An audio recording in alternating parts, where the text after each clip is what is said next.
When I was young, my grandmother used to tell me, stay away from the Muslims. They're evil. And then we started a nightclub. We were running these nightclubs. It was actually funny because we ran a nightclub in Bankstown called Jacob Street Nightclub. So he turned the music off, and it was like the people who were dancing, it took them a good 20 seconds to realize that the music was off and to react. And it was like everyone just went into a zombie mode. But I saw people dressed in white and all standing in rows, right? And they were all facing a black object. Meet Brother Carlo, a man whose life took an extraordinary turn. Born into an Italian Christian family in the heart of Sydney, a former nightclub owner converted to Islam and found peace and happiness in his life. Ahmad's story began in the later years of high school, where he was surrounded by Aussie friends, poking fun at cultural differences, living for the thrill of the moment. It was a twist of fate when he met Shardi, a friend who would change the course of his life. Alhamdulillah, I had so I was at school. It was the later years of school, year 11, year 12. Well, I met a friend, good friend Shardi, and he's actually here now, back in Sydney. It was funny because when I was at school, I used to hang around with the Aussies, right? And we used to make fun of the Wogs. Shardi was part of a small group which we called the Arabs. Shardi was there amongst those, and I didn't really like the arrogance of the group that I was hanging around with. Yeah. But that's all I knew. So when I got to know him, we became good friends. Yeah. And we started the band together.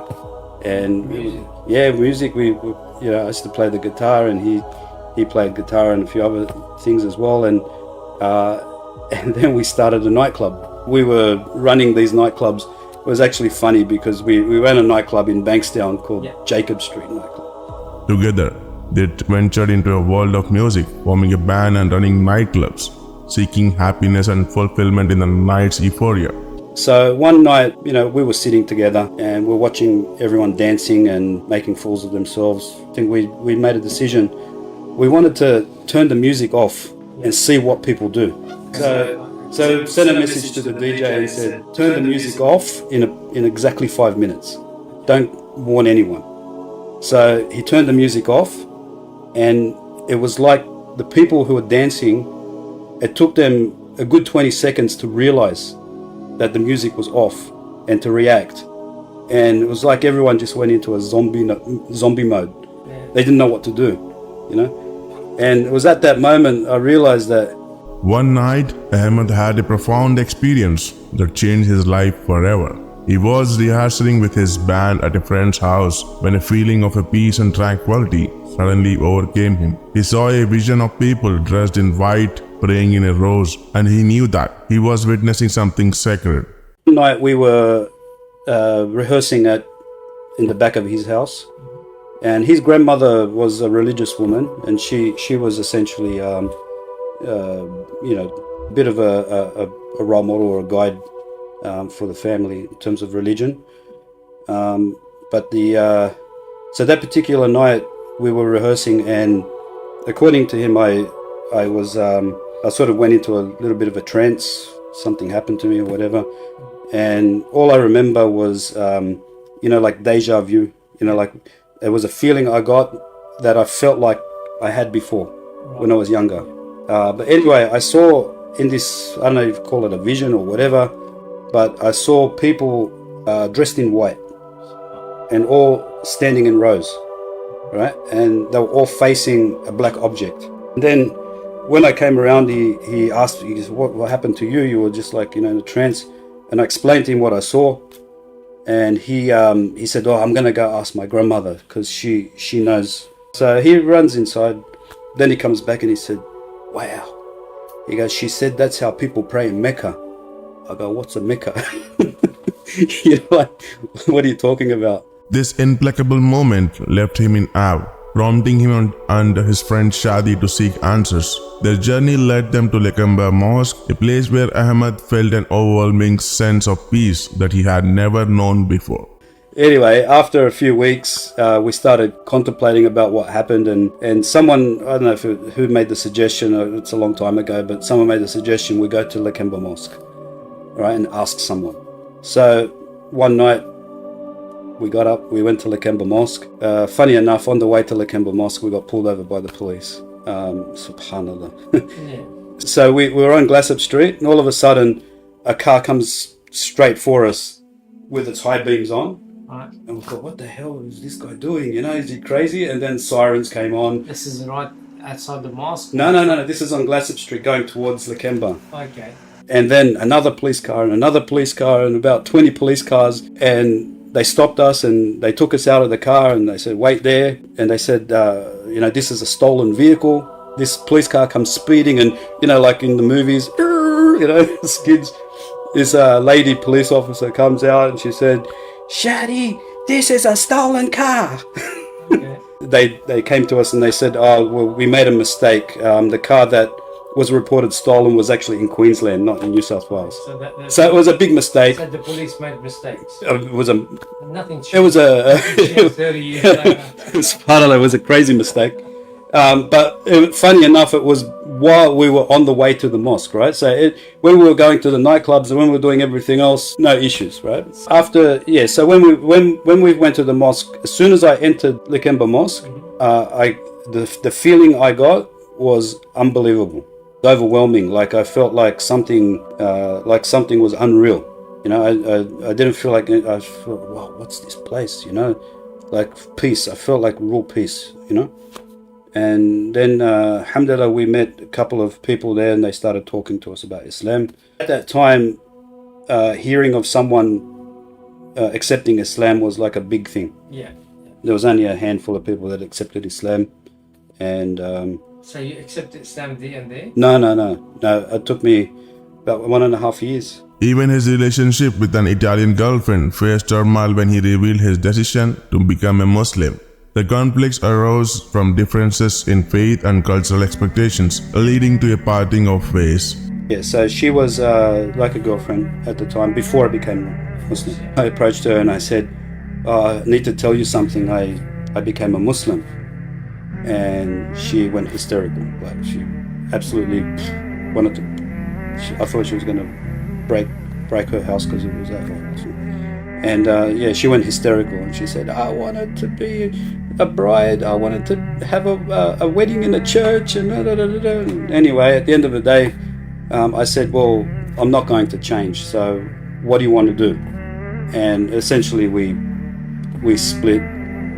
She said, good luck with your life, and I said good luck with her life, and that was it. It was a lot of sacrifices had to be made. Ahmad's journey also touched the hearts of his family. His mother, initially apprehensive about Islam, had a transformative experience when she discovered the Quran and the stories it contained, stories she had never encountered in her Christian upbringing. On the other hand, Ahmad's grandmother, like many from her generation, held misconceptions about Muslims. Her fear and distrust of them deeply affected Ahmad, but his exploration of Islam dispelled the myths that had haunted him for years. But with my mother, I'll let her one day tell the story, right? Inshallah. But in a nutshell, my mother, alhamdulillah, became Muslim, and my father also accepted Islam. Just before because my father has dementia, so alhamdulillah, before he made dementia, he made shahada, alhamdulillah. But my mother, subhanallah, just really quickly. So I was at uni. And she was cleaning my room, and I had the Quran on the bookshelf. And as she's cleaning the bookshelf, the Quran fell and landed on the ground, and it opened up to the Surah Maryam. It opened in English, I had English Arabic, It opened on Surah Maryam, and she picked it up and she started reading. And subhanallah, she found in that surah the story of Maryam as a child, which is not in the Bible. That's right. Right? The Christians don't know what happened to Mary as a child. So she said later that she always wanted to know the story of Maryam as a child. And when she read this book, she became fascinated. So when I got home, she said, I need to talk to you. I found this book on your shelf. I said, I'm finished. I'm gone. Yeah. And then she told me what she read. She said, I want to know more about this religion. And alhamdulillah, then we started talking, and over a short period of time, she accepted Islam. When I was young, my grandmother used to tell me, stay away from the Muslims. They're evil. I used to think, wow, the Muslims are evil. And Muslims being Lebanese, because we grew up thinking that only Lebanese were Muslims, right? Didn't know there was Indonesian Muslims and whatever, but every Muslim was a Basil High. yeah, well, Basil High, Yaguna, Bankstown, right? But she used to say, stay away from the Muslims, they're evil. And I didn't make much of it. And she said, the Muslims, they worship the devil. And if they have an opportunity, they'll kill you. She's what she used to tell me, I think when I accepted Islam, she was still alive. Yeah. And probably one of the things that intrigued me about Islam was what she was saying true.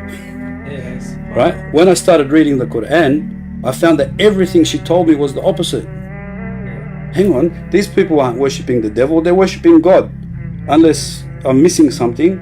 And hang on, there's the word Moses, and there's Noah, and there's Abraham, and there's Jesus.